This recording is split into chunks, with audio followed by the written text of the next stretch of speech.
epicenter of this disaster. The Cougar Dam, which feeds into the Gamus River system, surpassed 113% of its total capacity.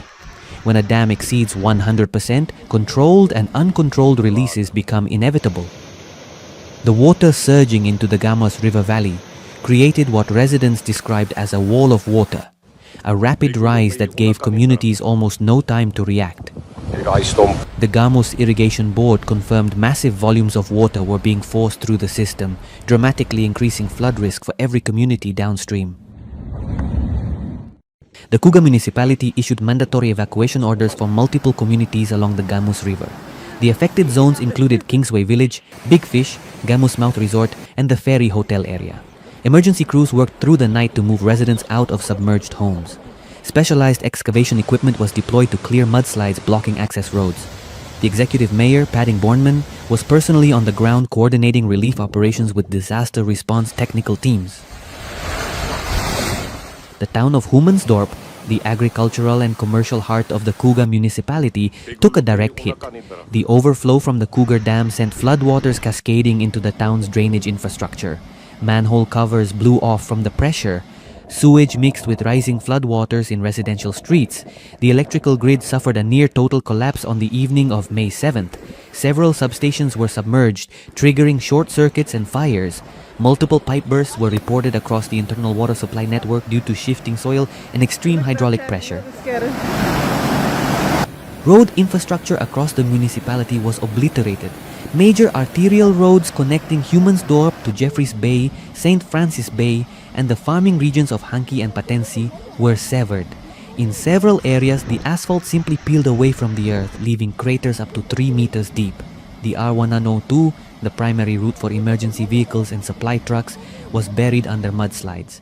The N2 highway between Blue Water Bay and the Coeberha CBD was closed after high sea swells washed rocks and debris directly onto the roadway. The informal settlements suffered the worst losses. In Thornhill, hundreds of shacks were simply erased. Built on low-lying ground with no structural reinforcement, the structures offered no resistance to the rising water. Maria Lou, a mother of 4 from Thornhill, described losing everything in under 10 minutes. She said the water didn't come through the door. It took the walls. Her children's school books, their blankets, their food, all gone. Residents from Thornhill and the Kwasakili township were relocated to municipal community halls where hundreds of people were sharing floor space with critical shortages of dry blankets and clean drinking water. At the provincial level, the scale of destruction is staggering. Over 4,700 families across the Eastern Cape have been left homeless. The official death toll has reached 100 people, including dozens of children. More than 430 schools have been damaged across the region, with several in Humansdorp remaining underwater. School closures have been extended indefinitely, effectively halting the 2026 academic year for thousands of learners. Around 70 healthcare facilities across the region have sustained structural damage. The Humansdorp hospital was forced to evacuate patients from ground floor wards and transfer others to neighboring districts after water entered surgical theaters and medication storage rooms. The agricultural impact could take years to recover from. Humansdorp serves as the gateway to the Gamus Valley, described as the fruit basket of the Eastern Cape.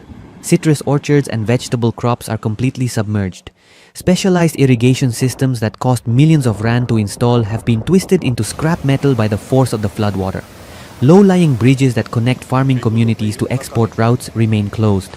Early reports indicate hundreds of cattle and sheep were swept away when the riverbanks burst.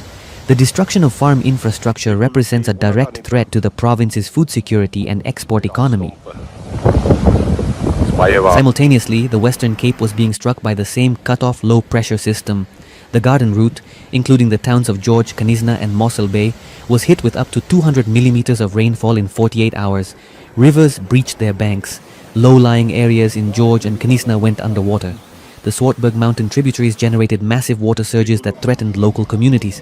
In Cape Town, gale force winds caused widespread damage to roofs and power lines.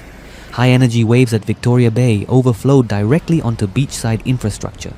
The South African National Defence Force was placed on standby for aerial rescue operations. What makes this situation particularly dangerous is the combination of factors hitting at the same time. Analysts are now describing South Africa's situation in May 2026 as a polycrisis, a convergence of extreme weather, failing infrastructure and deep economic dysfunction. Floodwaters are destroying public assets in the south while parts of the north face ongoing drought. In Johannesburg, factories in the Selby district have been without water for over 20 weeks. Preliminary assessments from Limpopo alone estimate flood damage at approximately 1.7 billion rand in homes, schools and infrastructure. Nationally, infrastructure losses from the current flood cycle are being estimated in the billions. As of May 8, 2026, the situation across the Eastern and Western Cape remains critical. The South African Weather Service has not lifted its high alert warnings. Further rainfall is expected to produce continued disruptions across already saturated zones. Officials are monitoring dam levels, river flow and road conditions on a 24-hour basis. Motorists are being urged to avoid flooded roads, low-lying bridges and any area with active mudslide activity. Residents in low-lying zones are ordered to remain on alert and to comply immediately with any evacuation order issued by local authorities.